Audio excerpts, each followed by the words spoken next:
40 of the Standing Committee on International Trade. Today's meeting is taking place in a hybrid format pursuant to House Order June 23, 2022, and therefore members are attending in person in the room and remotely using the Zoom application. I need to make a few comments for the benefit of witnesses and members. Please wait until I recognize you by name before speaking. When speaking, please speak slowly and clearly. For those participating by video conference, click on the microphone icon to activate your mic, and please mute yourself when you are not speaking. With regard to interpretation, for those on Zoom, you have the choice at the bottom of your screen of either floor, English, or French. For those in the room, you can use the earpiece and select the desired channel. A reminder that all comments should be addressed through the chair. For members in the room, if you wish to speak, please raise your hand. For members on Zoom, please use the raise hand function. The clerk and I will manage the speaking order as best as we can. Please note that during the meeting, it is not permitted to take pictures in the room or screenshots on Zoom. And in accordance with the committee's routine motion concerning connection tests for witnesses appearing by video conference, I'm informing the committee that all witnesses have completed the required connection tests in advance of the meeting, and our translators are connected and looking forward to helping us through our meeting. Should any technical challenges arise, please advise me, and we will suspend in order to ensure that all members have access to translation.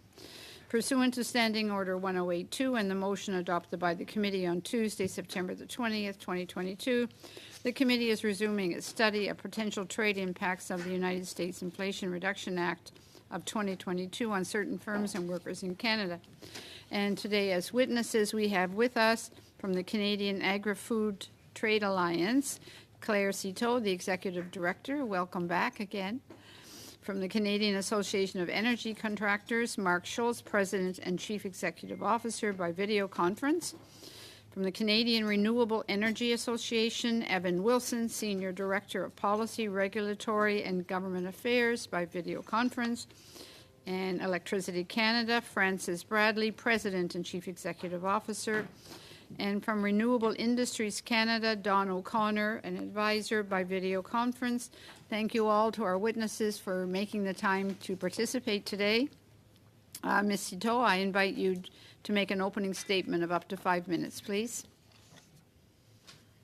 Merci. Merci, Madame la Présidente. Thank you, Madam Chair.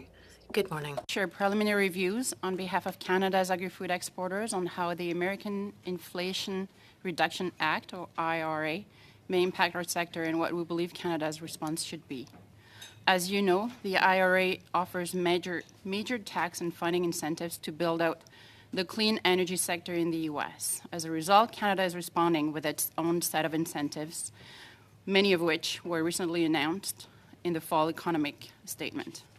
Given that our mandate focuses solely on trade liberalization, I'm going to focus my remarks on one main trade policy theme: the need for Canada to remain globally competitive in the agri-food sector by increasing its investments in manufacturing and ensuring parity in investment manufacturing with our global competitors. Within the IRA, $40 billion is being earmarked for agriculture, forestry, and rural economic development, with nearly half of that for conservation programs. The Act also is providing over $3 billion in loans to farmers, ranchers, and foresters in underserved areas. To be clear, CAFTA members are not looking for loans or direct payments, such as those found in the IRA. As the fifth largest global agri-food exporters, countries around the world depend on Canada for their food security. To do so, exporters must have competitive access to world markets, guided by the principles of rules-based trade. We also need to ensure that Canada remains a competitive jurisdiction. For agriculture and food, investment in food machinery and equipment in particular has been on a steady long-term decline in Canada. As a recent report by the C.D. Howe Institute titled "Weak Business Investment Threatens Canadian Prosperity" reveals that manufacturing and equipment investment in Canada has been flat since 2009. The report explains that much lower investment per worker in Canada than abroad tells us that businesses see less opportunity in Canada. Canada lags behind the U.S. and other OECD countries regarding investment. Between 2015 and 2019, Manufacturing investment across 31 OECD countries averaged a total of 1.7 trillion per year. Canada attracted less than 22 billion annually, accounting for only 1.2% of the OECD total, the lowest proportion among our G7 counterparts in Mexico.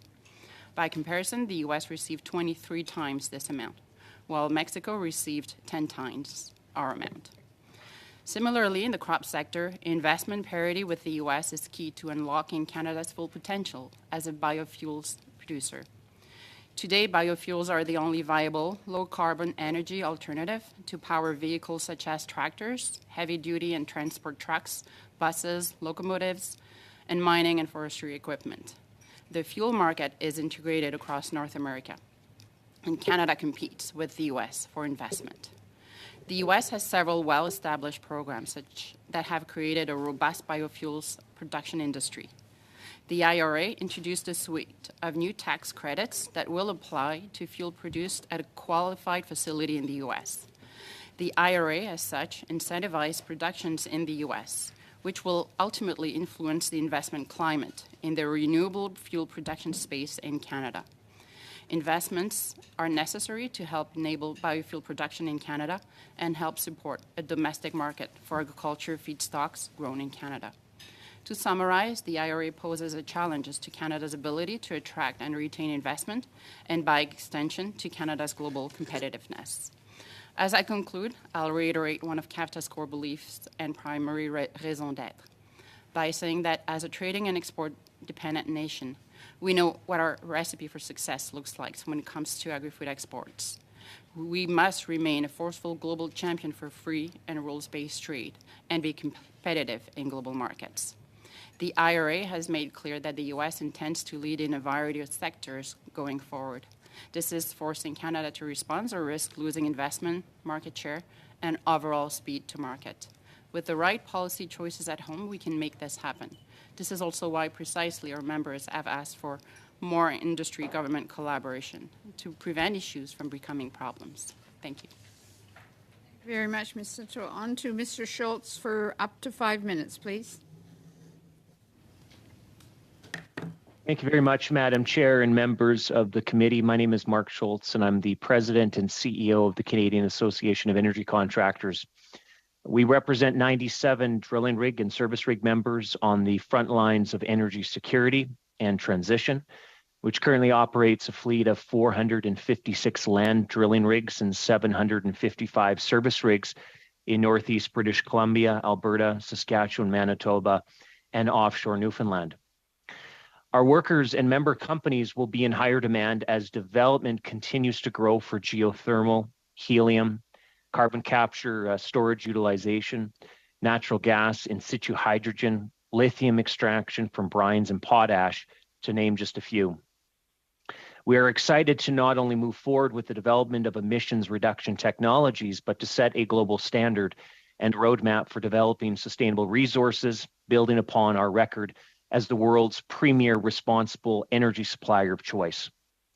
While we understand that Canada cannot respond in kind to the Inflation Reduction Act, given our market size and structure, our association recommends that Canada work within its own policies to spearhead innovation in the energy transition and give us the tools needed to lead decarbonization efforts, thus not only matching U.S. ambitions, but surpassing American climate mandates. To that end, our association developed a white paper that recommends the federal government introduce a refundable tax credit for up to 50% of the capital investments required to accelerate the deployment of carbon-abating technologies in the energy services sector. Our members want to switch from diesel to proven less carbon-intensive technologies. This policy would significantly advance emission reduction in the industry, helping Canada meet its targets under the 2030 emissions reduction plan and outrun the U.S. on decarbonization within our sector. We have provided a copy of that report to the clerk and the committee and would urge the committee to consider its recommendations. Most recently, we were encouraged to see some of our white paper concepts reflected in the federal government's 2022 fall economic statement. The government's continued support for innovation and workers necessary to grow Canada's economy was indicated in the inclusion of the Clean Technology Investment Tax Credit and the various labor provisions. Both these pieces are significant to remain competitive in Canada, as losing investments domestically directly affects the projects and sites we work on. To further our competitive advantage, we recommend that the Clean Technology ITC be clarified to specifically capture drilling rig and service rig technologies for the 30% refundable tax credit, and provide a partial carve-out for drilling and service rig technologies that would significantly decarbonize projects by 20 to 30%. We want to decarbonize some of the highest emitting technologies to draw on hydrogen, electricity, and other clean energies. But in particular, we want to move some of our rig technologies off diesel to lower emitting natural gas when operating in regions without infrastructural capacity for a full net zero technology transfer. Labor was also a notable piece to us in the fall economic statement, as one of the greatest challenges facing our sector is the shortage of skilled personnel. And we are glad to see the energy workforce's concerns and the proposed implementation of the Sustainable Jobs Training Center and the Sustainable Jobs Secretariat. Again, we would encourage the inclusion of our sector in this work as we lead the transition to cleaner energy sources. With drilling activity and job creation finally on the slow rise after a 7-year slump, and knowing that the future of clean energy runs through our workforce, it is vital that we have enough workers to realize our emissions reduction goals. We need to ensure that we're not losing our people to the other side of the border over better labor advancements, nor are we losing investments and funding for our industry as a whole. Madam Chair, I would like to thank the committee for this opportunity, and I look forward to the questions. Thank you very much, Mr. Schultz. On to Mr. Wilson for up to 5 minutes, please. Great. Well, thank you, Madam Chair and committee members, for the opportunity to provide comment today on the impacts of the Inflation Reduction Act on renewable energy in Canada. CanREA, or the Canadian Renewable Energy Association, is the national industry association representing wind energy, solar energy, and energy storage in Canada. Our members deliver low-cost, reliable, and scalable solutions to meet Canada's net zero commitments. So first, a quick outlook on our sector. Currently, renewables meet about 7% of our electricity demand in Canada, with 15 gigawatts of wind and 4 gigawatts of solar capacity across the country, most of it deployed since 2005. The CER's 2021 Energy Future Report projects that wind and solar capacity in Canada will grow by 83% by 2040 based on current policies, and by 239% in the evolving policy scenario. But looking ahead at net zero, which is not included in any of these scenarios, we need to figure out ways to accelerate wind, solar, and energy storage deployment in order to meet our net zero goals. CanREA's 2050 vision provides a 3-step process to meet net zero by 2050. First is grid decarbonization by 2035. Second is electrification of nearly all energy needs powered by an expanded clean grid. And the third is the use of green hydrogen to provide energy for hard to decarbonize sectors in our economy. Low-cost solar and wind will be foundational for all 3 of these steps. They not only provide the lowest cost electricity, but they're mature technologies, and they can provide proven effective emissions reductions today without the need to wait for R&D or commercialization. So our vision concludes that we need to increase wind and solar capacity by over 10-fold in the next 3 decades. We need to attract $8 billion in investment annually in order to power this transition and create 800,000 direct and indirect person years of employment. And the Inflation Reduction Act makes this more complicated than it was 6 months ago. It's really been a game changer for our sector, and Canada's response to the IRA will be critical for our ability to meet net zero.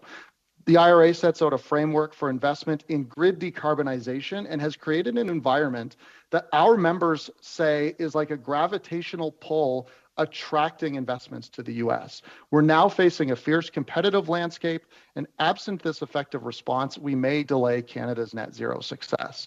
And this isn't just about the dollars spent in the IRA. There's also a number of policy issues that are impacted, creating a competitive destination in the U.S. That includes long-term certainty over 10 years. We know what the programs and policies primarily the programs will look like over 10 years. There is a strategic approach that links renewable generation investments to infrastructure that supports them, like transmission, supply chain, and the like are also covered by the IRA. There's also the well-timed distribution of incentive dollars that pushes investments over the line rather than coming late in the process. So we really need to think about how we match the strategic ambition of the IRA to ensure that we get investments to support net zero in Canada. If we move rapidly enough on this, there is time to do so. So first, as well, we want to acknowledge that Canada has shown strong leadership on net zero emissions via regulations like carbon pricing and the commitment to a net zero grid by 2035, as well as by investing almost $15 billion annually in net zero spending. These are really commendable efforts, and we do want to celebrate them. But to succeed, we need to take even further steps to match the IRA. I get a lot of questions about what this looks like, and we think that overall, the steps that were announced in the fall economic statement are a really positive start to this conversation. Both the acknowledgement of the IRA and the commitment to refundable investment tax credits for wind, solar, energy storage, as well as green hydrogen, efforts that Mr. Schultz talked about regarding employment as well are also very important. And we look forward to working to support all of these efforts. But other steps that could be taken to match IRA include stronger regulatory signals that provide long-term certainty with the development of a longer-term carbon pricing so we know what carbon pricing will look like at least in 2040 and in the net zero era, a strong and effective clean electricity regulation. As well, financial support for things like transmission and smart grids can help get clean electrons to market. Federal participation, we think, will be crucial to ensure accelerated deployment and affordability across the country. As well as strategic focus on supply chain development will help relieve ongoing pressure and potential backlogs and ensure that they're not compounded by the impacts of the IRA. So we think that these steps will result in emissions reductions now and set Canada on an effective and affordable and achievable path to net zero. So thank you to members and the speaker for the opportunity to present today. Look forward to our conversation. Thank you. Thank you, Mr. Wilson. On to Mr. Bradley for up to 5 minutes, please. Merci, Madame la Présidente.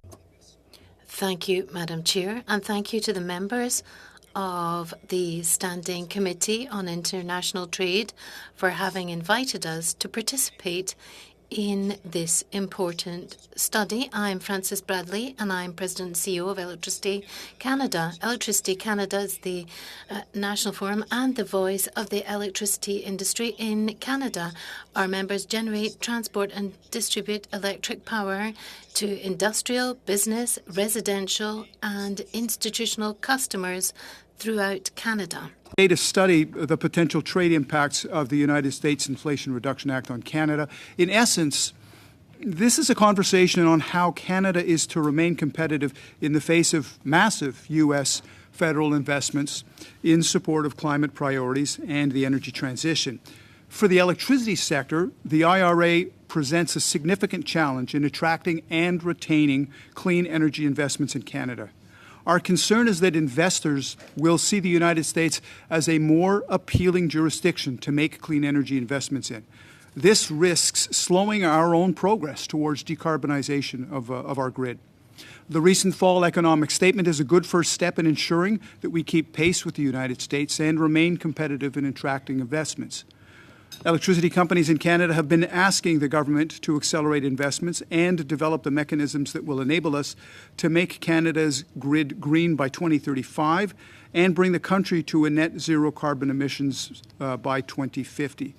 The fall economic statement begins that process of acceleration. In particular, we're pleased to see the launch of the Canada Growth Fund, which will reduce risk and support investment and deployment in clean technologies like CCUS, hydrogen, that are going to be necessary to build a non-emitting electricity grid. The $250 million investment in training will help build a labor force that will meet the needs of our net zero future. The funding to accelerate approvals for major projects by expanding the capacity of regulatory bodies will be vitally important given the large infrastructure challenges facing us over the coming years. The FES includes investment tax credits, or ITCs, for a broad range of electricity technologies like small modular reactors, battery storage, wind, solar, and water power. Electricity Canada is pleased to see these incentives, but Canada must keep up the pace. The government must accelerate the realization of a stable and supportive investment climate. The FES begins that process and puts us on the right track, but more is needed. We're hopeful that this trend will continue in Budget 2023. In building on the FES, we look forward to continuing the conversation to maximize these efforts. First, by finding ways to support non-tax-paying groups like Crown corporations, municipalities, and Indigenous groups. Second, expanding supports for large hydro and nuclear projects, which will be a key part of that energy transition. And third, prioritizing technology agnosticism in clean technology supports to allow for all to compete on an even playing field, including emerging technologies. The government must also remove undue cost, delay, and impediment for clean electricity project developments and operation. We recognize that the FES does take a step in that direction by providing additional funding to regulatory bodies. We look forward to seeing how this is implemented and hope to have the opportunity to participate in that process. Electricity Canada will be submitting a letter to the Department of Finance in the coming weeks on ways to address these. We'd be happy to share these suggestions with the committee once this is finalized. The Inflation Reduction Act reminds us that we must move faster, not only to remain competitive with the United States, but also to meet our own climate objectives. Addressing climate change and building electricity capacity for Canada to achieve net zero is a massive undertaking. We need to take bolder steps and faster if we want to achieve these things by the deadlines the government has set. 4,781.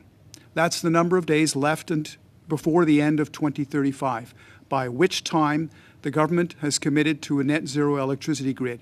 This is not a lot of time. Tomorrow, it will be 4,780 days. Ensuring Canada remains competitive is an important piece of building out a clean, affordable, and reliable electricity system for the decades to come. Merci beaucoup. Thank you very much, Mr. Bradley. On to Mr. O'Connor, please. Thank you to the chair, vice chairs, and committee members for having us here today to speak on behalf of Renewable Industries Canada, the national representative of Canada's first and foremost renewable fuel producers. My name is Don O'Connor. I'm a long-time technical advisor to Renewable Industries Canada on carbon policy. As well, I'm the president of S&T Scored Consultants, a firm specializing in understanding energy and environmental issues worldwide, including life cycle assessment, which is a significant and monetized mechanism in the new federal clean fuel regulations, as well as programs such as the low carbon fuel standard in California. I work closely with energy companies that produce or are required to blend renewable fuels on both sides of the border. And it's this international renewable fuels perspective and how it relates to Canada's ongoing economic competitiveness I hope to offer to you today. Canada is an energy-dependent economy. As a country, we're a superpower in energy production, we're an expert in fuel distribution, and a very heavy fuel user. This is fundamental to our economy, our climate commitments, and the background needed to properly assess the risks and opportunities to Canada given the U.S. Inflation Reduction Act. Committee members already know how intensely competitive, trade exposed, and regulated the Canada-US fuel market is. And Canadian biofuels are not an exception. The US IRA is proposing to invest $369 billion in clean fuels. It very well may be a once-in-a-lifetime investment bonanza for American renewable fuel producers and firms. A few examples in the program. American ethanol producers will be subsidized $115 Canadian per ton for implementing carbon capture and storage. In Canada, there's a proposed one-time investment tax credit, which is still details of which are still to be determined. Biomass diesel can get a production tax credit of up to 36 cents Canadian per liter if it's produced in the United States. Sustainable aviation fuel produced in the U.S. can get up to a 63-cent per liter subsidy, but producers either in Canada or here in Canada, the credit is zero. Lastly, clean hydrogen production in the U.S. can get up to $4.05 Canadian per kilogram production credit under the IRA. In Canada, there is no production incentives, though the details of gain of a 40% investment tax credit is being considered. Renewable Industries Canada appreciates it might not be practical to attempt to match the windfall offerings of the U.S. IRA outright, but it can be a means to level up our thinking and make our policies more effective and more competitive. At the same time, making poor choices can be as much a detriment to economic growth as inaction. Caution must be taken to avoid pitfalls and false assumptions under the guises of competition. With this in mind, RI Canada has a short list of recommendations, which I'm happy to elaborate on in the committee's questions. First, investment tax incentives are not production incentives. Production incentives, like the ones in the US IRA, pay out and continue to pay out based on the amount of fuel produced. An investment tax credit, like what is being considered for some clean fuels in Canada, is essentially a one-time refund of a portion of the investment cost. Both have benefits, but policymakers should be realistic and properly recognize that these credit mechanisms are different, are not equal, and are not perfectly interchangeable. Unlike some U.S. incentives, the production credit will only be available to U.S. producers and will apply to products used in the United States and products exported to other countries. Without a targeted and effective Canadian credit mechanism, it becomes likely that the future renewable fuel production will be built predominantly in the U.S. And if history repeats, the IRA production credits will continue well beyond the 2 years that are announced in the bill. Second, the more policies recognize the difference between carbon intensity and activity, the more competitive Canada can be. Canadian programs like the Clean Fuel Regulations and the Price on Carbon do a better job of recognizing the benefits of low carbon fuels, but they're not a solution to competitiveness. U.S. producers that export to Canada will get the benefit of both the production credits and any benefits in Canada from having a lower carbon intensity. Canadian producers of low carbon fuels exporting to the United States will get neither. Third, we can go a long way by accelerating and deepening the policies Canada already has. The government's Clean Fuel Fund will be helpful for the development of new technologies in Canada. It needs to be rolled out quickly so that it can play a role in producing the fuels that Canada will use to meet our 2030 clean fuel regulation requirements. And finally, any progress we make can be undone if we inadvertently weaken the market demand signals here at home. Clean fuel regulations will be an important part of reducing the GHG emissions for the transportation sector. The regulations are not the most aggressive in the world or even in Canada. It's important that there be no backsliding and weakening of the regulations. Any additional credit generating opportunities that are added to the existing regulations will not produce further emission reductions, but will rather just change where the reductions come from.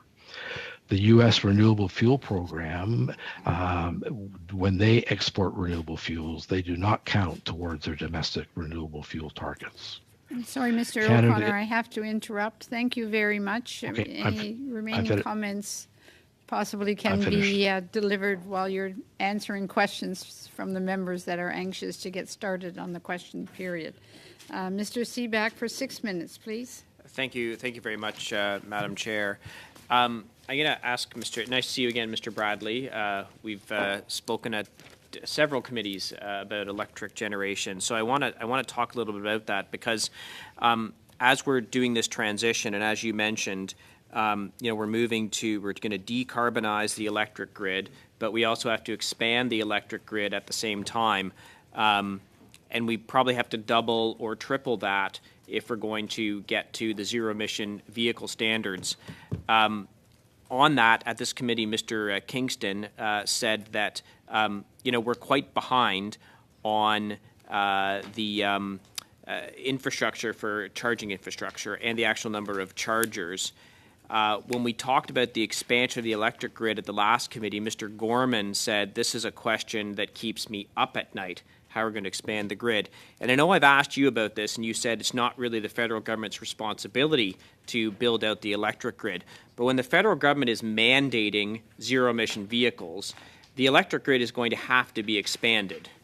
And this is going to cost a lot of money. For example, in Ontario, OPG is already $15.1 billion in debt. So to just say to OPG, you need to double your electric grid, where does the money come from?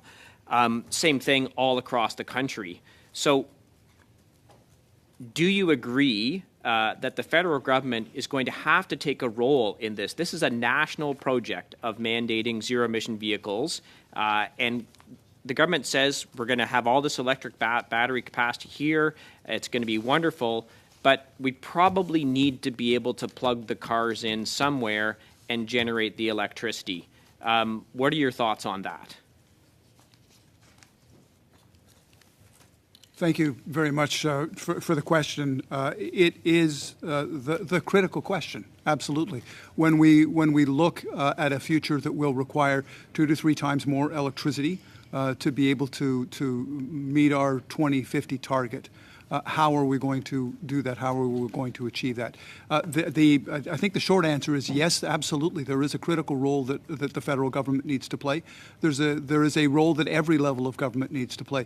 The kind of effort that is going to be required to triple our electricity capacity, to decarbonize the economy between now and 2050 is going to be absolutely transformative. And it isn't simply a matter of supporting charging infrastructure for electric vehicles. As you point out, it also is where is the electricity going to come from, where is the transmission going to come from, the distribution networks, and so on. This is certainly something that we are very much seized with within the sector. Precisely what the role of the Government of Canada is one of the things that we're very interested in getting a handle on. One of the things that we've been asking for several years now is a national electrification strategy, so that we have a very clear idea of exactly where the federal government will be stepping in. Now, there have been very significant actions that the government has taken to assist in it, but it hasn't all been stitched together in an overall and coherent strategy. And if it doesn't get stitched together, what are the chances that we're actually going to meet any of the objectives? If the government doesn't take the leadership role, which to this point it doesn't seem to be taking, how are we going to actually stitch this all together? Yeah, I would agree. Without a clear idea and without a clear plan, it's difficult to be able to see how we will all arrive at that destination, which is, again, why we've been asking for several years now for a national electrification strategy that we can all get behind. Which is why maybe Mr. Gorman says it keeps him up at night. Mr. Gorman and I are on the same floor in the same building, and the same things keep me up at night that keep Mr. Gorman up at night. I think everybody in the electricity sector is very concerned about our ability to meet those commitments. It's why I continue to talk about how many days there are until the end of 2035. We recognize the urgency in this, absolutely. Right. I wish we would keep the government up at night. I want to ask Mr. O'Connor, you're talking about productive incentives you said are much better than investment tax credits. I want to give you the opportunity to expand on that and why it's going to be so critical for Canada to do something better than their investment tax credits if they want to be competitive with the United States. Well, production tax credit, for every liter you produce, you get funding. Now, in the U.S., it goes through the tax system, but it's repayable, and they have direct pay. So it's a direct government incentive for every liter you produce. Investment tax credits are built around the amount of money that you've invested. They're not related to the cost of production. And when you have fuels that cost more than the fossil fuels that they're replacing because they have lower carbon intensity, they need that help to level the playing field. And a business. 27 seconds remaining. Thank you. And a business, what percentage out of 10 would a business choose production incentives over investment tax credits? 9 out of 10, 9.5? 10 out of 10. Thanks very much. Those are my questions. Thank you. Mr. Aria, for 6 minutes, please. Thank you, Madam Chair. This Inflation Reduction Act of the U.S. Combined with the CHIPS and Science Act, I think this is the new industrial policy, a bold new industrial policy of the United States. We talk about friendshoring. This is actually implementing the strategy of United States for the friendshoring or onshoring. This is very, very huge. As previous witnesses have said that we as a small country, we cannot react line by line. We cannot match dollar by dollar, but we have to react smartly. Not everything goes to U.S. just because of these two acts. The CHIPS and Science Act has put $200 billion into 20 new technology centers in semiconductors, energy transition, biotechnology, etc. However, we do have certain strategic advantages. Recently, there was press reports that the Pentagon, U.S. military, wants to invest in Canadian critical mining projects, which is not a news to some of us because since 1956, Defense Production Sharing Agreement, Canadian companies have been considered as the U.S. domestic companies for any defense purchases. However, my question today is to Ms. Claire C2. Welcome back. Nice seeing you again. First, I have to commend your organization, your members, the Agriculture and Food Trade Alliance members, because yours is the only group, I can say, that who take very proactive advantage of the free trade agreements that Canada has been signing for long, whether it's with European Union or with Asia Pacific countries and the ongoing discussions we have. Your members have been very, very active, and they take all the opportunities that the federal government and the province government open up for the Canadian businesses. The manufacturing investment you mentioned, that is not a surprise to us. You said 31 OECD countries have invested 1.7 trillion, whereas Canada's portion is just 1.2% at 22 billion. We had Aluminum Industry Association here and the steel industries. These are the major industries where we should see capacity investment in manufacturing capacity to go up. But during the last 15, 20 years, both these sectors, the aluminum sectors and the steel sector, have not added any new production capacity. And the owners, they're all foreign-owned companies, they consider Canada to be just one of their branch offices there to cater to Canadian market and mostly export to the US market, but no exports to Europe or Asian Pacific countries that we are working on. But your sector, your members have been doing a wonderful job on that. My question is that do we need to have a very clear-cut industrial policy focusing on manufacturing? First off, I'd like to thank you for your comments earlier. Our members take pride in feeding families in Canada and around the world precisely because of market access through free trade agreements, but not necessarily through also provisions provided by the WTO. There are many countries around the world that we export to where we don't necessarily have a free trade agreement. Free trade agreements allow a framework that provides better access and reduced tariffs and non-tariff barriers. So we've been leveraging free trade agreements in the CPTPP region across North America. With Europe, it has been challenging, even though our exports to that region has increased, and we have actually encouraged the committee and others to consider reviewing free trade agreements now that Canada is in the midst of negotiating a number of free trade agreements with UK, ASEAN, Indonesia, perhaps to look at how well those free trade agreements implemented in recent years are doing and where are some perhaps lessons learned and ideas to apply as we move forward with negotiations. In terms of the food manufacturing sector, certainly the level of investment, as pointed by our food processing member, points to a level of investment compared notably to the U.S., a large competitor but also a large customer, reflect a disadvantage and impacts Sorry, I got 1 minute. I got a question for Mr. Bradley.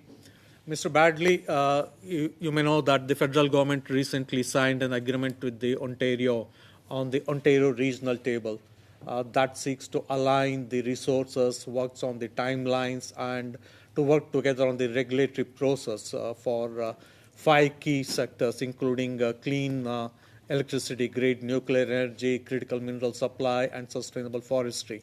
So what do you think this Ontario Regional Table should focus on, and how does this should move forward? Thank you very much for the question. We're hoping that the regional tables will be the critical enabler to be able to ensure that there is coordination between the various levels of government. What we've seen up until now is there's been a lack of alignment between federal government, provincial governments, and municipal governments.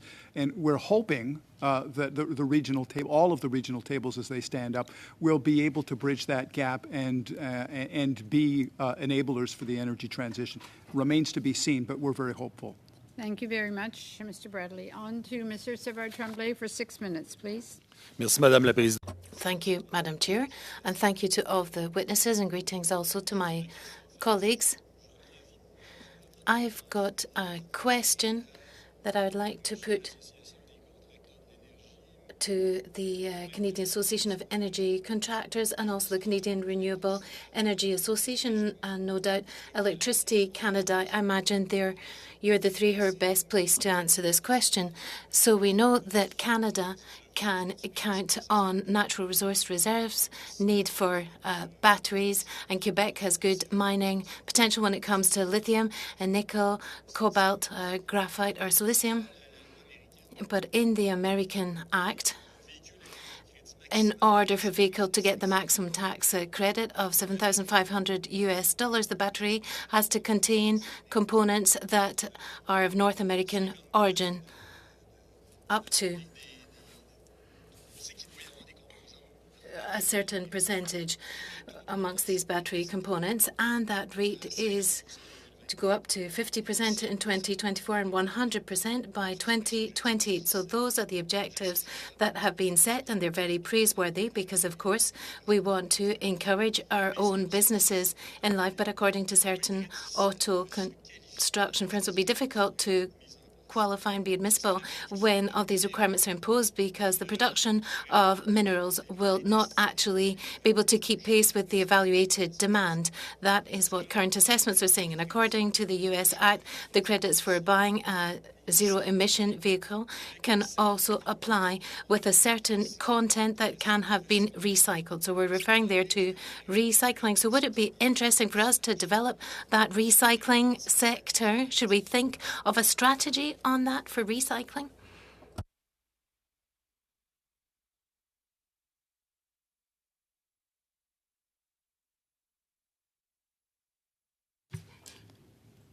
Whoever would like to take that question then? Ne soyez pas si timide. Don't be shy, please.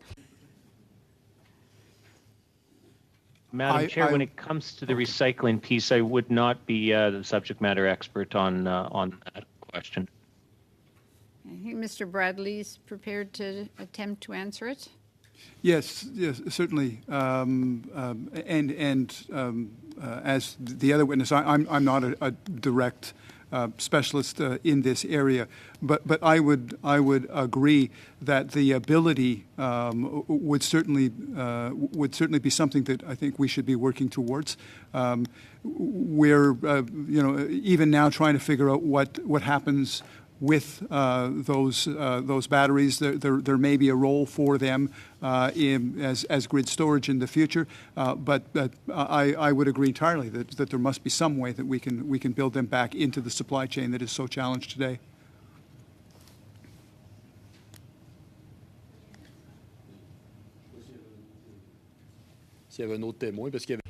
And there were three associations that I named, so could the third one jump in? Mr. Wilson. Yeah, just to add to that, again, I would also say that this is not my area of expertise necessarily, but we also at CanRIA would, emphasize that there is a very central importance to government funding to support recycling in order to support resilient critical mineral strategy. So, we'd say that recycling, when it comes to the material that's required for batteries or even for wind and solar, we think that there really is an opportunity for recycling to play a very critical part in a critical mineral strategy. We think that recycling can and should be treated as a raw mining source, and that government support for recycling facilities, technologies, and processes will be essential. I think we're really early days in the development of strategies and opportunities for recycling. And, there's opportunities here, not only as far as waste diversion goes, but also as a critical mineral that a government strategy or government support can help us to remain competitive overall in providing the resources for batteries and for other technologies, if there is an opportunity to take a really creative and strategic approach to recycling. Yes. So respectively represent renewable energy, and electricity. And we know that that's one of the sectors which may lose out the most because of this Inflation Reduction Act in the US, and it must be worrying for you. Most of you have talked about what should be done here and the support for our initiatives in order to respond, I imagine, to what is entering into force in the US. But having said that, we've got a diplomatic representation as well. So should we push for something? Should we push for certain changes to be made to the US Act? Should we take up a given position vis-a-vis US representatives?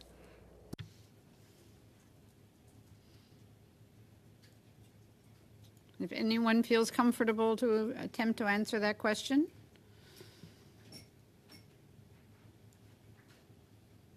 I go back to Mr. Bradley again. Sure. I think it's a very interesting question. It is not where we as a sector and association have focused. I think that though is certainly something that the government of Canada should be thinking about in terms of what their approach is. We've approached this in a very practical manner and are looking at what we can do here in the environment that we have the ability to change. We don't tend to lobby for changes with governments elsewhere. Thank you very much, Mr. Bradley. On to Mr. Cannings for 6 minutes. Well, thank you. Thanks to all the witnesses here today. I just want to start with Mr. Wilson. With a quick clarification, you mentioned the low cost of solar and wind electricity, but I've sit on several committees, and whenever we have witnesses from other sectors, especially nuclear, we get statements that wind and solar cost 3 or 4 times what nuclear costs, for instance. Just wondering if you could clarify that. Yeah, thank you for the question. I think that it is really critical to understand the low-cost environment that we are in the renewable energy sector. Looking at contracts that have been signed in Alberta via the Renewable Electricity Program, we're talking about $40 per megawatt hour, or about 4 cents per megawatt hour, is the cost of wind electricity in Alberta.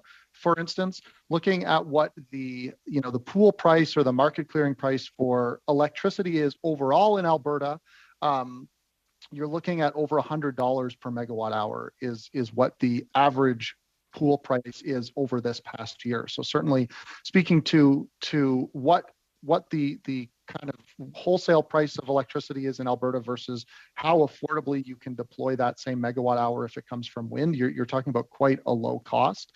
As far as solar goes, looking at the recent experiences in procurements in Saskatchewan, we've seen solar coming in at around or under 7 cents or $70 per megawatt hour. And that is results of a procurement from several years ago. And the costs have continued to fall in the time since those were rewarded. So certainly I can't speak to what the costs are that we see for nuclear, but I think that any observer of the electricity markets across the country could understand that wind energy and solar energy are the lowest cost non-emitting megawatt hour that can be put onto the grid. And certainly when it comes to wind in Western Canada, where there is a very critical and strong resource, you are seeing costs that are majorly competitive with any other source of electricity, whether emitting or not, on the grid. So thank you. Thanks for that, and I might come back to you if I have time, but I want to turn to Mr. Bradley and just, you mentioned how we need a national electrification strategy, how critical that is. Just wondering if you could maybe tell us what, in your mind, the top 3 priorities for that would be, outside the obvious need to produce more electricity, but what we have to do around that to make the grid work, make everything work together. What are the top 3 priorities there? Thank you for the question. Yes, in terms of what the top 3 priorities would be for an electrification strategy, I think the first one, the first priority would be having a clear understanding of, to put it bluntly, who pays and who pays for what. The desire to lower our carbon footprint is something that will fall disproportionately on different people depending upon what the resources are that are available in their jurisdiction. If decarbonization is essentially a public good, then the question is, to what degree should that be borne by the ratepayer versus the taxpayer? When costs are borne by a ratepayer, that is to say, it goes on somebody's electricity bill, it also falls disproportionately on people who are lower income, as opposed to when it's borne by the taxpayer, where there is a more progressive approach to that. So I think the first thing is a clear understanding from the federal government's perspective of what the costs are going to be and how they're going to be borne. I think the second thing is a roadmap in terms of how the different levels of government are going to be able to work together. We talked earlier about these regional tables, and they may be a critical piece of how we can get alignment across different levels of government. And then the third piece, I think, would be part of the roadmap should be an indication of how we're actually going to get things built and get things built easier. It is hugely complicated to build infrastructure, whether it is a transmission line or a hydroelectric plant or a wind to solar, wind to hydrogen plant, for example. The recent announcement of this proposed plant in Labrador that can be built in 18 to 24 months, but it's going to take 8 to 10 years to get the permits and to go through all of the hoops that are required to build that. So clearly being able to figure out how we can actually get things built more efficiently needs to be part of the roadmap as well. You have 30 seconds left, sir. I'll just quickly ask Mr. Bradley then, what do you think about the need for interties between provinces? Is that something your association considers? Yes. The future is going to require every type of non-emitting electricity. So at the grid scale, we're going to need more hydro, we're going to need carbon capture and utilization, we're going to need wind, we're going to need solar, we're going to need distributed energy resources, and we're going to need more transmission to be able to move this between different jurisdictions. Absolutely. Thank you very much. On to Mr. Carey for 5 minutes, please. Thank you very much, Madam Chair, and thank you to the witnesses for being here. Coming from Oshawa and Ontario, manufacturing is incredibly important to us, and I must say with the study, I've become extremely concerned. We've heard some overall themes about concern, as repeated today, the sense of urgency, certainty in policy, and Ms. Cito, I believe you mentioned the competitiveness. We've heard from other witnesses that we have to stop these self-inflicted wounds. You know, we've learned we can't out-subsidize the USA. We had witnesses here actually before the fall economics statement, and you know, the auto parts industry said, you know, the IRA was the fix for the Build Back Better bill. And we knew that this was coming. It was passed August 16th. It was introduced in the United States, I think, last spring. And now we're finding out that a lot of this fix is going to be in the spring budget. So a year really after these messages have been gone out to industry. And it seems that's the problem. It seems Canada's always responding and reacting instead of kind of getting ahead of it. Companies like Toyota were in front of us, and they said, you know, the window for investments closing. They're concerned that firms will be penalized for choosing to build vehicles and batteries in Canada. The CME said the IRA could result in the flight of capital investment out of Canada to the United States. And, you know, these things are understandable because if you're a company and you're going to make a once-in-a-generation investment with the political climate in the U.S., and the Republicans, Lindsey Graham made some statements, these incentives may only be there for a short period of time. So we wanted the fix in the fall economic statement. Looks like we're not going to get any clarity and certainty, at least until the budget. So I'm very concerned. The Americans, we were even told there's a naughty and nice list here in Canada where some companies are naughty, they get punished, whereas in the U.S., everybody's nice. So everybody can take advantage of these incentives. So I think probably my question would have to be to Ms. Cito and Mr. Schultz.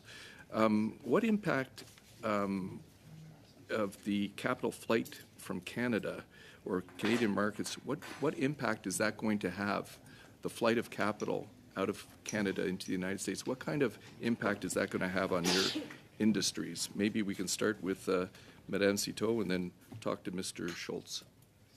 I think overall what our members are asking is that Canada has two things, a competitive access to global markets, and that Canada remains also a competitive jurisdiction. Any investor, whether in Canada or around the world today, looks at where their best returns for investment will be and access to key markets. And certainly Canada and the U.S. being integrated and so close to one another compete quite a bit from that perspective on the food manufacturing side of things.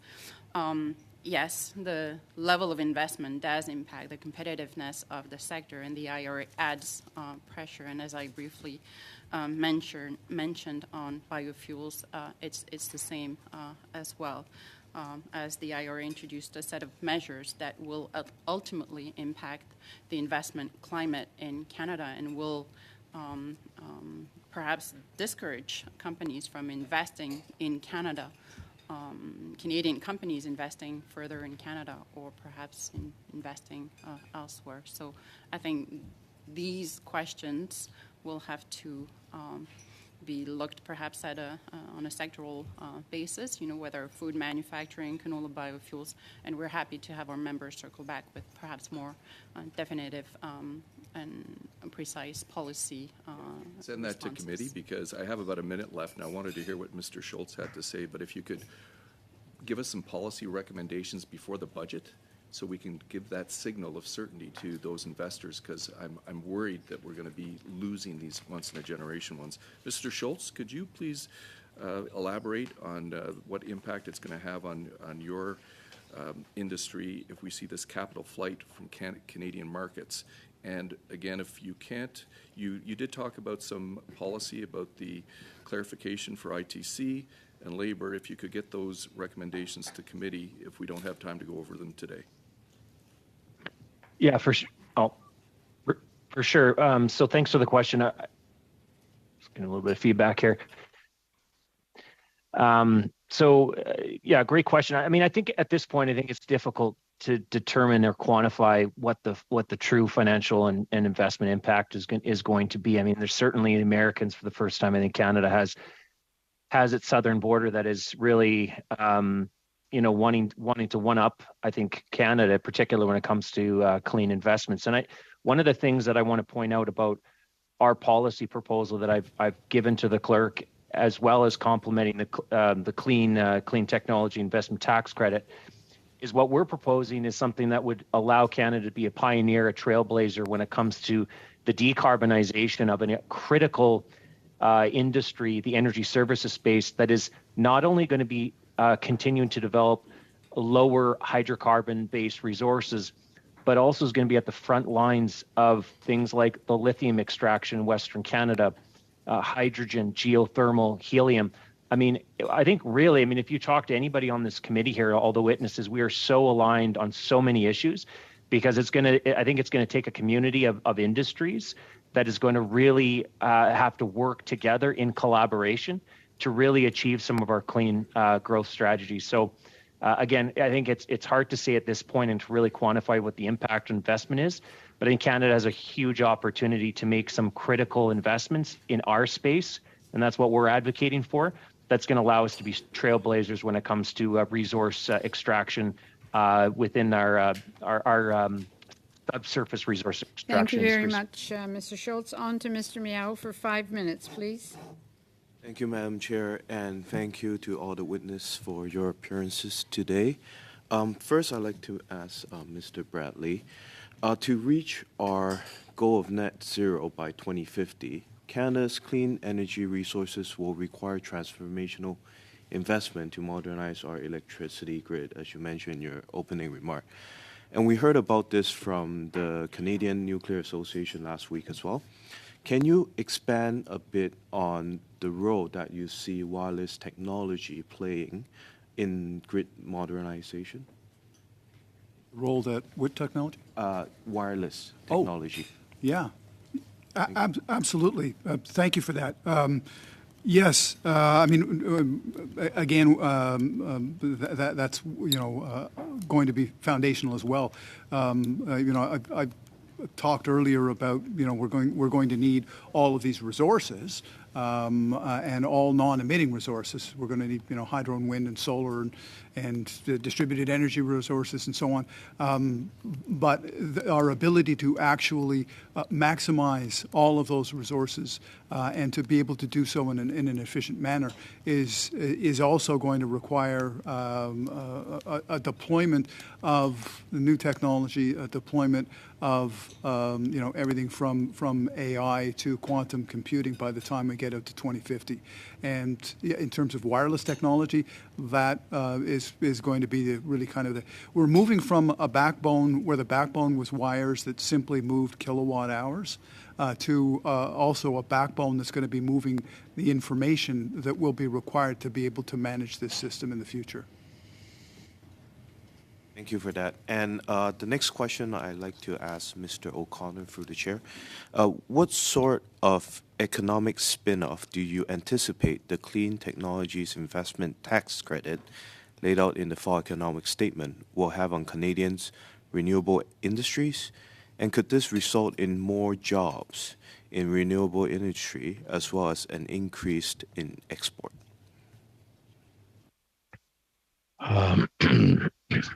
So I'm not sure that the investment credits will be large enough to offset the threat posed by the subsidized production in the United States. So we have a number of projects in development in Canada that have not yet reached final investment decision. And I'm sure that the fact that the U.S. production will come into Canada subsidized and thus lower the selling price that a Canadian producer will achieve could have negative impacts on companies when they go to make that final investment decision. Mm-hmm. And could this result be more job in the industry from your perspective? We could have more jobs if these projects in Canada actually are finally built in Canada. So there's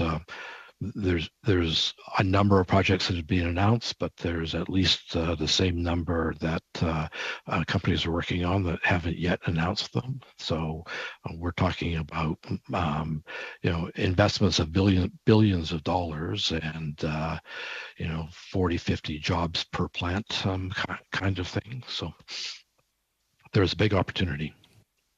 Thank you very much for your answers. And next, I'd like to go to Mr. Wilson. In your report titling Powering Canada's Journey to Net Zero, CanRIA's 2050s Vision, you refer to Canada as having untapped potential in wind energy. Could you expand on where you see this untapped potential for wind energy in Canada, and are there any barriers to having wind energy in Canada? Yeah, thank you for the question. So yeah, when we talk about the untapped opportunity for renewable energy in Canada, we are talking about really opportunities that really exist across the country. Right now, we are in the midst of conversations and procurement processes really from coast to coast as we see conversations in Nova Scotia, Quebec, Ontario, Saskatchewan, and then as well a real boom in the deregulated market in Alberta as well. So really, when we're talking about the untapped resource, we are talking about the opportunities to deploy wind and solar in all of these jurisdictions. I think that there is likely to be a pretty great opportunity in provinces like Alberta and Saskatchewan and Nova Scotia, where there is, highly emitting grids, where there is opportunity to deploy wind and solar to reduce emissions in those grids as we move forward to net zero 2035 for our grids. So really, we do see lots of opportunities here. I would say that in the context of this conversation, really the competitiveness challenge that we are seeing from the Inflation Reduction Act in the U.S. is a barrier, or it will become a barrier very rapidly. And that's why, we advocate for the government to have a rapid response, both on the programming side, which we have seen pieces of that with the fall economic statement, but again, on the policy side as well. As we get a longer-term view if we get a longer-term view of the carbon price, it does send a signal to bring on renewable energy in the provinces that require a heavier decarbonization lift. Clean electricity regulation will send a signal to all of these system operators to begin preparing their plans and their grids for a decarbonized system. And then we think on the programming side, seeing the launch of the refundable investment tax credits and the finalization in the 2023 budget will be very helpful. And we'd also be eager to see the launch of the Pan-Canadian Grid Council, so we can talk about some of the grid modernization that is required to ensure that we can affordably and effectively reach net zero by 2035. Thank you very much, Mr. Wilson. On to Mr. Savard-Tremblay for 2.5 minutes, please. Well, I'd also like to put my question to Mr. Wilson from the Canadian Renewable Energy Association. Several witnesses have expressed concerns about their respective sectors. They're afraid that there would be a delocalization of activities to the US and flight of capital as a result of the Inflation Reduction Act. Do you have those same fears for your sectors? Yes, I think that the fear for our sector is the benefits, the long-term policy certainty, or the long-term program certainty that comes out of the IRA causes quite a number of our members to have concerns that capital and financing that they require to deploy and operate their projects in Canada will take more interest in opportunities in the US. Quite a number of our members are multinational organizations with development teams across North America. And so, you have project developers who are competing with their own colleagues in-house for access to, board decisions to move forward with projects. And quite a number of these members are saying, it's becoming a lot more competitive when we are making presentations to our board about making final investment decisions. The IRA and the benefits of the IRA and the long-term vision that is provided by the IRA is just making the US a focal point, and it's making it very difficult for us to remind decision makers that there are opportunities here in Canada. And I think that's why the IRA response is so critical, because even within organizations, you're hearing developers that are located in Canada seeing the senior executive and seeing their board's attention going to the US, because it looks like the US not only has a better, more generous environment, but it seems like the US is paying more attention to renewables, and it seems like a longer term place for investment. So, I'm certainly hearing this, but I'm also hearing from members that a response from Canada and a full voiced response from Canada, which we saw the beginning of through the fall economic statement, really allows them to refocus decision makers on the Canadian market. And we think that a very quick response here can effectively bring investment into the country. Thank you. Mr. Cannings, please, for 2.5 minutes. Well, thank you. And I'm going to continue with Mr. Wilson and basically follow up on the question I asked Mr. Bradley about the strategic steps that the federal government has to take. He mentioned, who pays, how are we going to build out this infrastructure, and just perhaps talk about what your feelings are about what the federal government should be doing in helping build that infrastructure that we'll need, whether it's interties that will balance electricity demands between provinces and renewable and base load, smart grids, energy storage. Just some thoughts on that. What you think the federal government should be doing to actually help build that infrastructure? Yeah, so thank you for that question. I think I would echo the commentary about the importance of the regional tables for those discussions. Every province is going to have different needs when it comes to decarbonization, specifically of decarbonization of the grid. So I mentioned earlier, we do see opportunities from coast to coast, but we also think and understand that the needs to decarbonize the grid, say in Saskatchewan, is, that's going to be different than the infrastructure needs of meeting growing demand in Ontario. So we think that, overall, the work that we can see coming out of these regional tables is going to be critical, and it is going to be what hopefully sets the strategy for what's needed in the individual provinces. We'd also urge the government to launch the Pan-Canadian Grid Council that was promised in the 2021 platform. This Pan-Canadian Grid Council, we expect that bringing together experts from all across the country, experts from across industry, academia, Indigenous communities, provinces, municipalities. You bring together experts to talk about what these priorities should be in order to develop a grid strategy or a grid modernization strategy will be very critical, because right now there are a lot of conversations going on, but they're happening in a lot of different rooms. And by having a grid council, a Pan-Canadian Grid Council that can speak holistically about everything we need to do to bring the country together on this heavy lift will be critical as we get closer and closer to 2035. And so the best time to start is now. And we'd like to see that launch to start discussing this strategy in earnest. Thank you very much, Thank Mr. you. Cannings. On to Mr. Baldinelli for 5 minutes, please. Thank you, Madam Chair, and I'd like to thank the witnesses for being here today. Incredible testimony, and it's an important study on the Inflation Reduction Act. I mean, we're looking at the U.S. spending $390 billion over the next decade to seek a 40% reduction in emissions by 2030.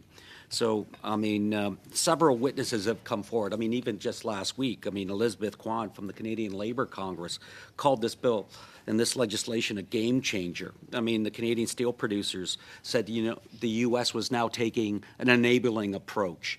to draw in investment to reach not only its economic goals, but its climate goals as well. So, I mean, they're almost moving together in unison.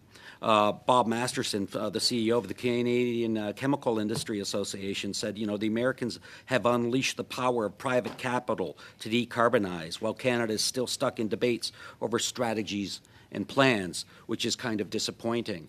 I'd like to go to Mr. Bradley first and talk about electricity. Of course, in my home province of Ontario, 60% of the grid is nuclear energy. I mean, there was some discussions from the province of Ontario of taking Pickering off in 2024. Well, that's 14% of the grid itself. And so I believe the province has delayed that decision in 2025, and they're looking at whether or not refurbishment can take place and drawing in investment to do that. Well, how is that investment climate now looking because of the IRA? I mean, it would almost seem like foreign companies that, for example, Bruce Power, which was British Energy that came in and took over in Kincardine, made that decision. But to draw investment now to do the refurbishment of Pickering is a lot less. Would you not agree because of the IRA? I think the IRA indeed is, as you'd suggested from what you've heard from other folks, is indeed a game changer. I think the fall economic statement. I'm hoping the fall economic statement is the first step of an effective Canadian response. We see that really as a first step, and we're waiting to see what comes out in budget 2023. And hopefully we will have a more full-throated response. But there certainly is the possibility of investments in these areas flowing south if the investment climate is more favorable in the United States. Even in the electricity space, there are a number of Canadian companies, both public and private Canadian electricity companies that have assets in Canada and the United States, and will have to make decisions about where those investments are going to be made. So we're hopeful that Budget 2023 rebalances that in favor of seeing those investments remain here in Canada. Now, is that something that could be broadened as part of your recommendation for a national electrification strategy, not only taking in those considerations, but those critical decisions that need to be made in terms of the grid and when those have to be made, the transmission lines? You had talked about some of your recommendations about the government needs to allow support for government agencies, for example, like the OPGs, our local municipal electric utilities, to be able to participate in programs. That's going to be critical. If everyone's going to have an electric car tomorrow, well, we don't have the capacity. All the transformers in our neighborhoods would blow. So who's going to make those investment decisions to upgrade those transformers? Not to mention getting that electricity to those homes. So that all needs to be considered. And again, large projects. For example, like I said, Pickering itself, if the decision is made to refurbish Pickering, that's 14% of the Ontario grid. If we take that out, how are we going to replace that? You know, I come from Niagara Falls, Sir Adam Beck 1 and 2, but that's only 2,200 megawatts. And there's almost no more potential to expand the production there. So those are the decisions that we need to make, and those are critically important. So I was hoping you could elaborate on those decisions that the government expand. For example, is it green bonds that you're saying that the government should allow large Ontario government operations, local municipalities to be able to draw into? Well, we'll be bringing forward, as I said, we're working on what we're going to be proposing specifically in Budget 2023.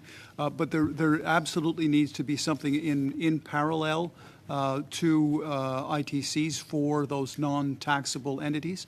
And, with respect to the challenges that you see in Ontario, relative to some other jurisdictions, actually Ontario is starting in a pretty good place. Ontario is already 92% non-emitting. So the fact that you recognize that it's going to be challenging in Ontario, you can imagine how challenging it would be in some jurisdictions that do not have already the non-emitting system that Ontario has today. So it is absolutely a challenge. But also to one of your other points about will we have the system in place if everybody goes out and buys an electric car tomorrow? The good news or the bad news is you can't go out and buy an electric car tomorrow. I've been on a waiting list for 21 months. But what it means, though, is the deployment is going to be gradual, though. Yeah. And so we need to recognize that we're not going to one day flick a switch and the entire economy will be electrified and we'll be behind the eight ball here. It is a gradual deployment, but we have to start today to make sure that we're building that future. Thank you very much, Mr. Bradley. On to Ms. Dillon for 5 minutes, please. Thank you, Madam Chair, and thank you to all of our witnesses for being here today. This is a question for any one of you who wishes to answer. We've been discussing the Inflation Reduction Act in committee for a number of weeks now, as you know. So I was wondering if you think there's anything in the Inflation Reduction Act that we haven't discussed and that the government should pay particularly close attention to. Thank you.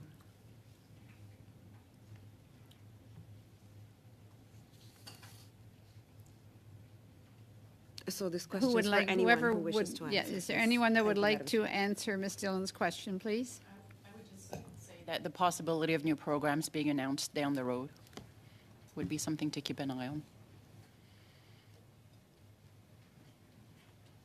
Does anyone else? If I could just jump in as well, I think I just want to reiterate something that I said in my opening commentary about ensuring, especially from the renewable electricity or the net zero grid 2035 question, we think that there is not just a program conversation to be had here, but a policy conversation as well.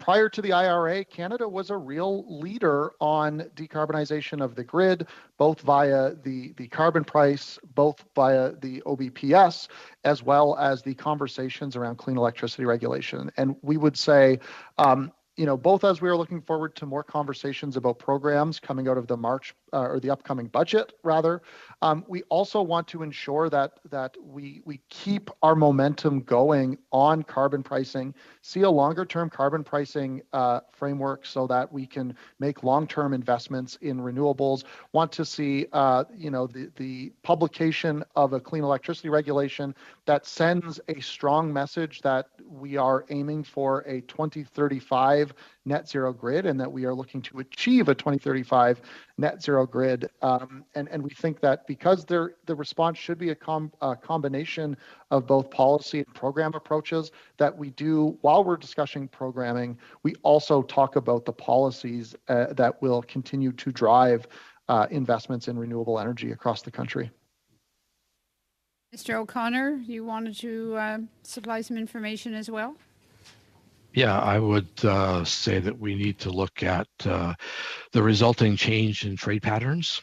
So in the case of biomass-based diesel, there is an existing blender's tax credit, but that's available to Canadian companies who export to the United States.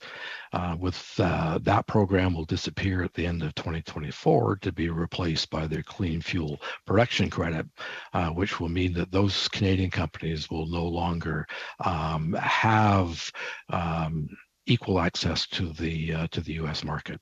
So we're going to see some changes in trade patterns because of some of the protectionist aspects of the IRA. Okay. Yes, go ahead. Yes, certainly, and thank you for the question. I think it's an interesting one because what have we not thought about? And what I would add is instead of simply thinking about sort of one-off investment decisions, this isn't a matter of whether a single investment will be made in Canada or the United States. These have knock-on long-term effects, and I think back to the late 60s, throughout the 70s, into the 80s, and into the 90s. We had built an ecosystem in Canada to support our CANDU nuclear system, and so that ecosystem, in fact, was included hundreds of different companies and products and services and so on. We should be thinking in terms of the same sort of future. Are we going to be building the ecosystems over the longer term here in Canada to support that energy transition for those new technologies? So it isn't simply a matter of is a particular project going to go into the United States or Canada, but are we actually over the longer term going to build an ecosystem equivalent to what we did with CANDU for hydrogen or small modular reactors or carbon capture or wind or storage? Perfect. I thank you so much for answering that. And Ms. Cito, I have a question for you as well. You have 15 seconds. Okay, overlooked is the support for farms and farmers contained in the U.S. Inflation Reduction Act. Is there potential for the IRA to affect the competitiveness of Canadian agriculture? I will say in two areas primarily identified by our members as a preliminary study, and they are continuing to do their own analysis. So on the canola biofuel front that I spoke to, and the food manufacturing side, which seems to be adding pressure overall.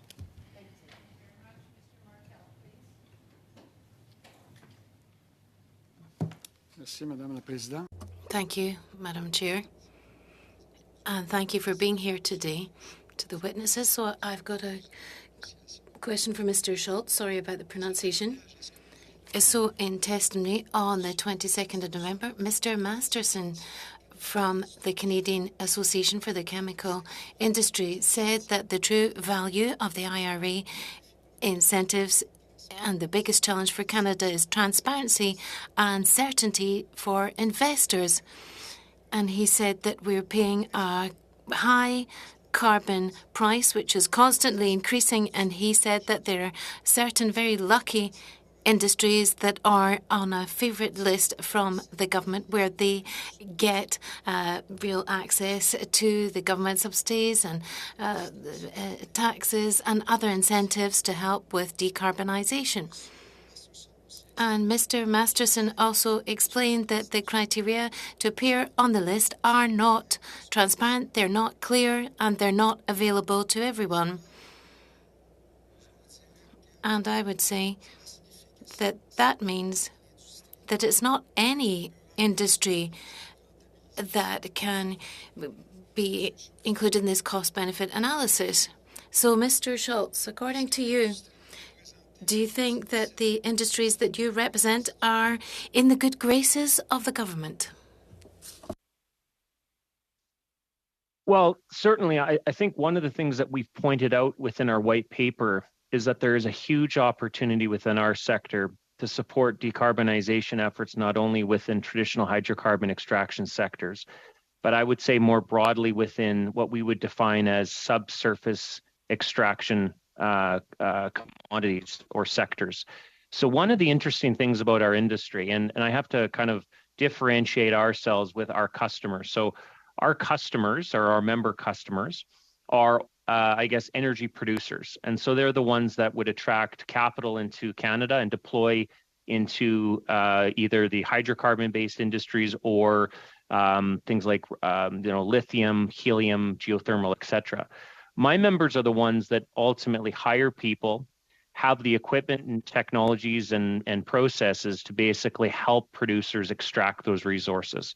And what's really interesting about our sector right now is although a majority of our industry is in the hydrocarbon extraction sector, we've seen a huge increase in the extraction of lithium, geothermal, helium, as well as going to be on the front lines of natural gas, which is going to be the feedstock for blue hydrogen.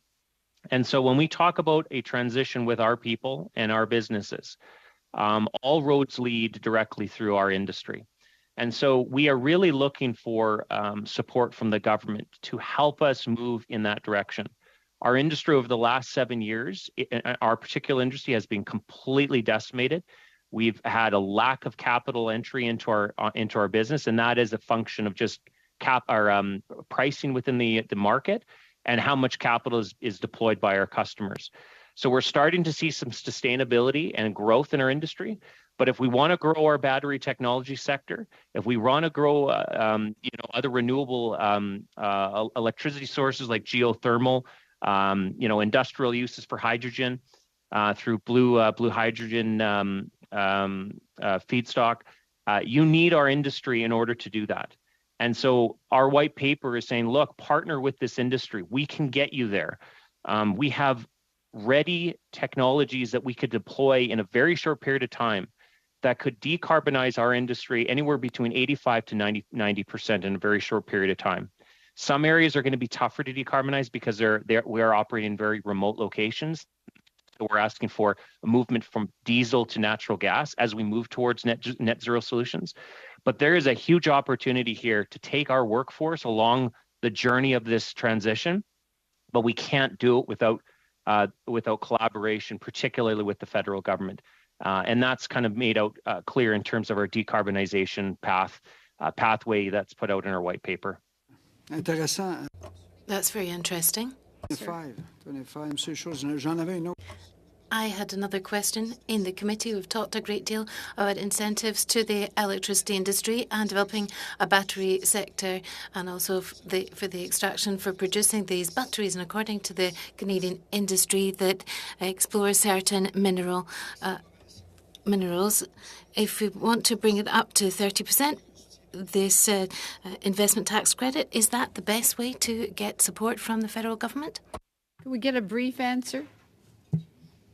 Was that directed to me? Yes, it was for you again, on the mineral exploration tax credit.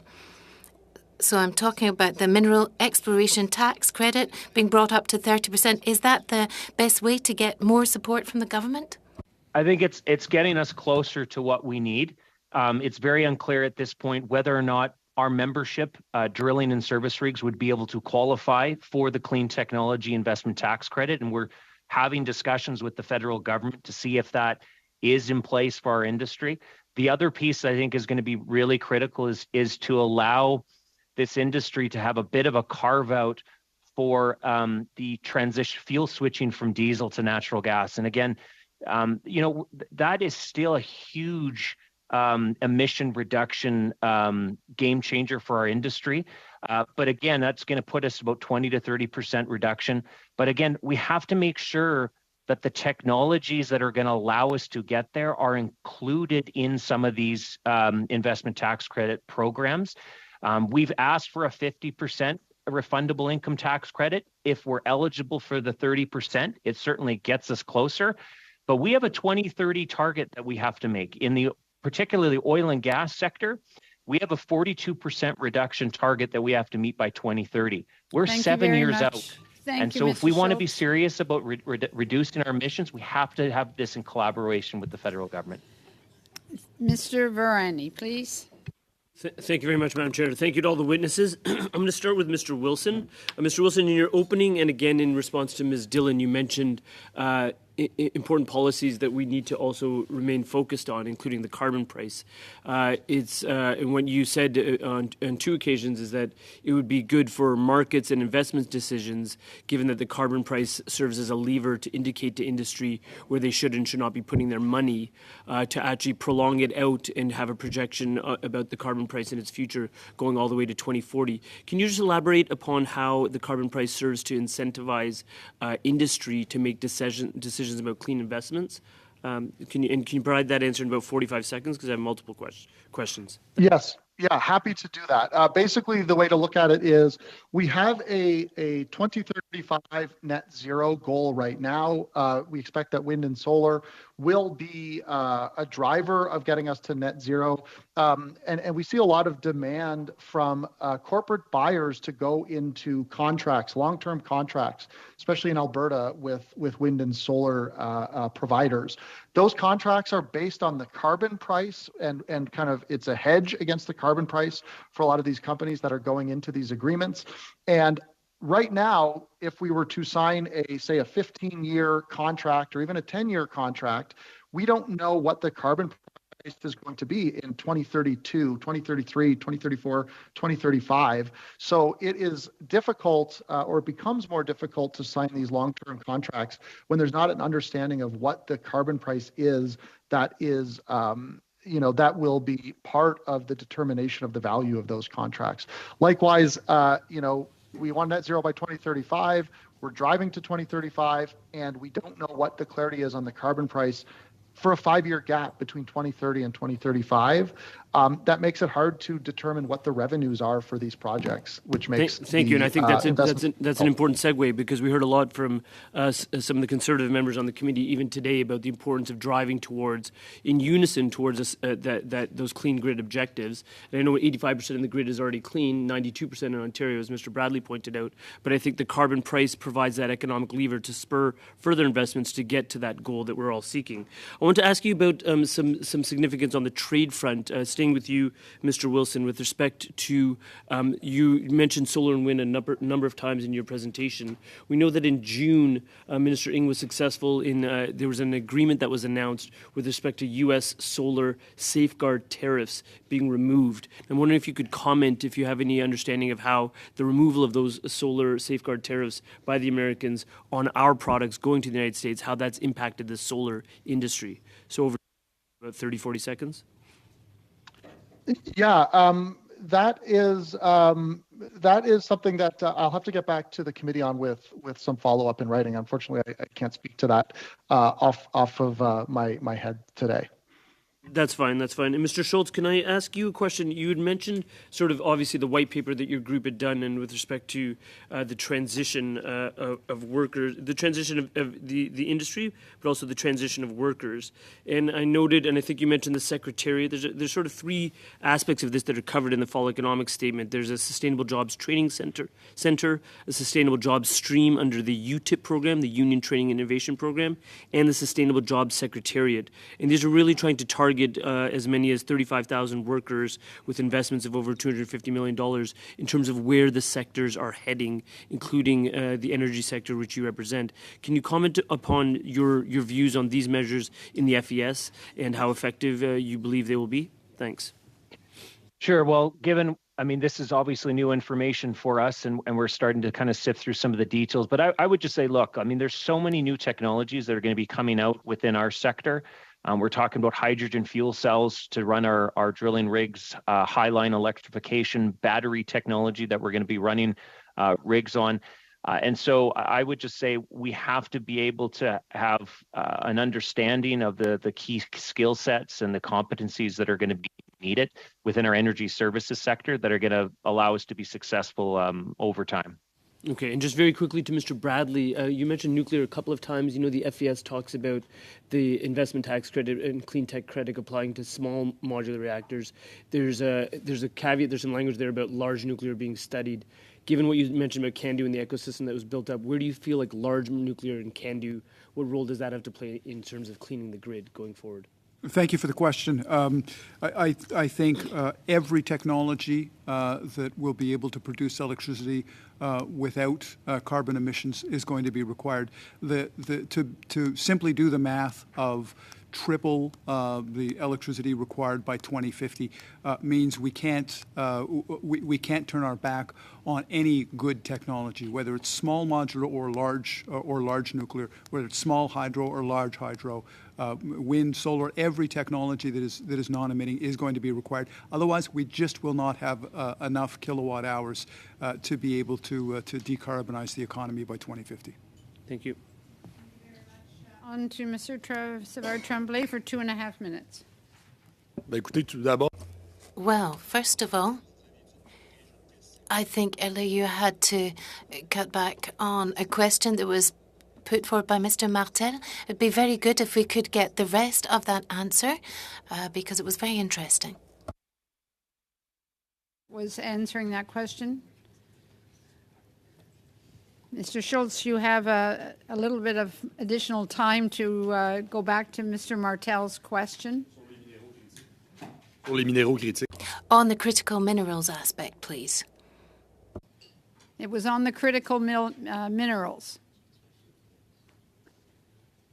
Sure. I mean, what I would say is if we want to have a successful supply chain build out, particularly when it comes to lithium, you have to have energy service contractors that are going to be at the front lines of extracting that. And so we're starting to see some incredible numbers of exploratory wells that are being drilled, particularly in Saskatchewan, through brine extraction. And so you can, I mean, in terms of to get lithium, you have two options. One, you can drill for it and you can extract it through brine or solvents, or you can mine for it. And so I think one of the things that I think is going to be really clear is when we look at the environmental impact of extraction through brine versus mining, I think most Canadians will choose would choose drilling. And so our members are going to be at the forefront of that.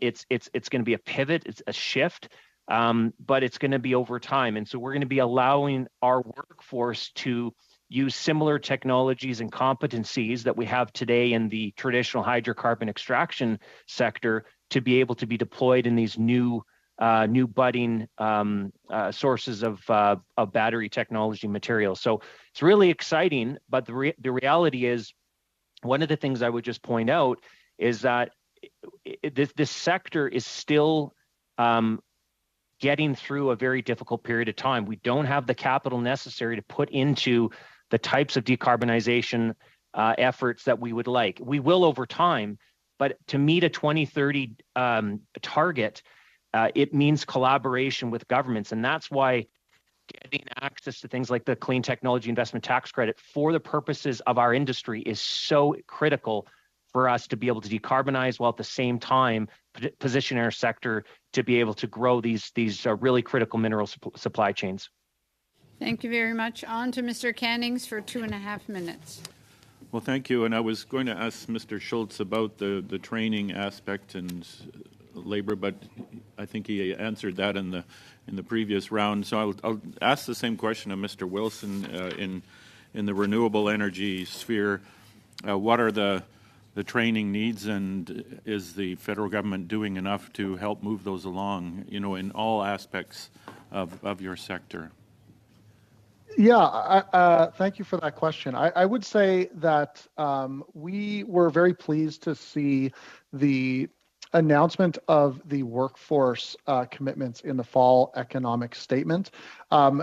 Workforce is one of the strategic priorities for our organization, both in terms of supporting the training, supporting the recruitment, and supporting the retention of workforce for all of the work that is going to be required to deploy wind and solar across the country. So certainly we are eager to see more details on the announcements as they come out, but we were pleased that the fall economic statement did recognize the need to have a trained and available workforce to deploy 10 times the amount of wind and solar we have currently. So certainly we're looking forward to seeing more details about those programs, getting engaged on those programs, and want to see how they all roll out. Well, I'll just ask Mr. Bradley maybe to comment on that as well, on the training we need to make this transition and full electrification. Are we on track for that? Good question. Are we on track? No. Are we heading in the right direction? Yes. We